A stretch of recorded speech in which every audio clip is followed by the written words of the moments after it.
ಅವರ ಸಮಾಜ ಸೇವೆಗಳೇ ಮತ್ತು ಅವರ ಈ ಕ್ಷೇತ್ರದ ಜನರೇ ಅವ್ರ ಕೈ ಹಿಡಿದಿದ್ದಾರೆ ಅಂತ ಹೇಳಕ್ಕೆ ಇಷ್ಟಪಡ್ತೀನಿ.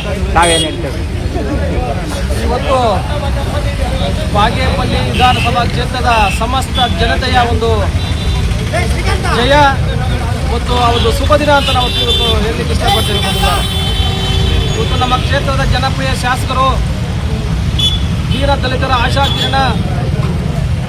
ಈ ಕ್ಷೇತ್ರ ಇವತ್ತು ಯಾವುದೇ ಒಂದು ಸಣ್ಣ ಗಲಾಟೆಯನ್ನು ಇಲ್ಲದೆ ಶಾಂತಿಯಾಗಿ ನೆಮ್ಮದಿಯಾಗಿರ್ತಕ್ಕಂಥ ಒಂದು ಕ್ಷೇತ್ರದ ಬಾಗೇಪಲ್ಲಿ ಕ್ಷೇತ್ರದ ನಮ್ಮ ಶಾಸಕರು ಇಂಥ ಒಂದು ದಾನ ಪುರುಷನ ಮತ್ತು ಧರ್ಮರಾಜನಿಗೆ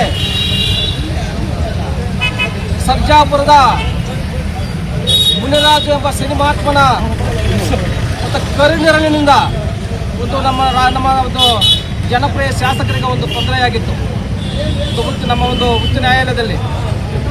ಆದರೆ ಇವತ್ತು ಸುಪ್ರೀಂ ಕೋರ್ಟ್ನಲ್ಲಿ ನಮ್ಮ ಧರ್ಮರಾಜನಿಗೆ, ಈ ಧರ್ಮ ಪುರುಷನಿಗೆ ಇವತ್ತು ಜಯವನ್ನು ಸಿಕ್ಕಿದೆ.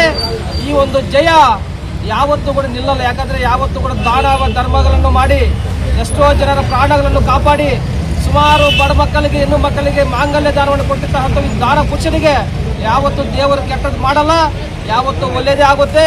ಈ ಕ್ಷೇತ್ರಕ್ಕೆ ಒಳ್ಳೆಯದಾಗುತ್ತೆ. ಈ ಸುಬ್ಬಾರೆಡ್ಡಿಯನ್ನು ಎದುರು ಹಾಕ್ಕೊಂಡು ಯಾರು ಕೂಡ ರಾಜಕೀಯ ಮಾಡೋಕ್ಕೆ ಆಗೋದಿಲ್ಲ. ಇವತ್ತು ಅರ್ಥ ಮಾಡ್ಕೊಳ್ಬೇಕು. ಈ ಒಂದು ನಿಮ್ಮ ಒಂದು ಕನಸು ಏನಿದೆ, ಶಾಸಕನ ಆಗಬೇಕೆಂಬ ಒಂದು ಮುನ್ರಾಜನ ಕನಸು ಇದು ನಿಮಗೆ ನನಸಾಗಿ ಇರ್ತದೆ. ನೀನು ಜೀವಮಾನದಲ್ಲಿ ಯಾವತ್ತೂ ನೀನು ಶಾಸಕನಕ್ಕೆ ಆಗುವುದಿಲ್ಲ, ಶಾಸಕನ ಆಗಲು ನಿಮಗೆ ಅರ್ಹನೂ ಇಲ್ಲ ಅಂತ ಈ ಸಮಯದಲ್ಲಿ ಇಲ್ಲಕ್ಕೆ ಎಷ್ಟು ರಿಪೋರ್ಟ್ ಬಂದಿಲ್ಲ. ಅಡ್ಜಸ್ಟ್ಮೆಂಟ್ ಪಾಲಿಟಿಕ್ಸ್ ಸಾಕು, ಏಕೈಕ ಆಡಳಿತ ಬೇಕು. ಬೆಂಬಲಿಸಿ ದಿಗ್ವಿಜಯ ಭಾರತ ಪಕ್ಷ.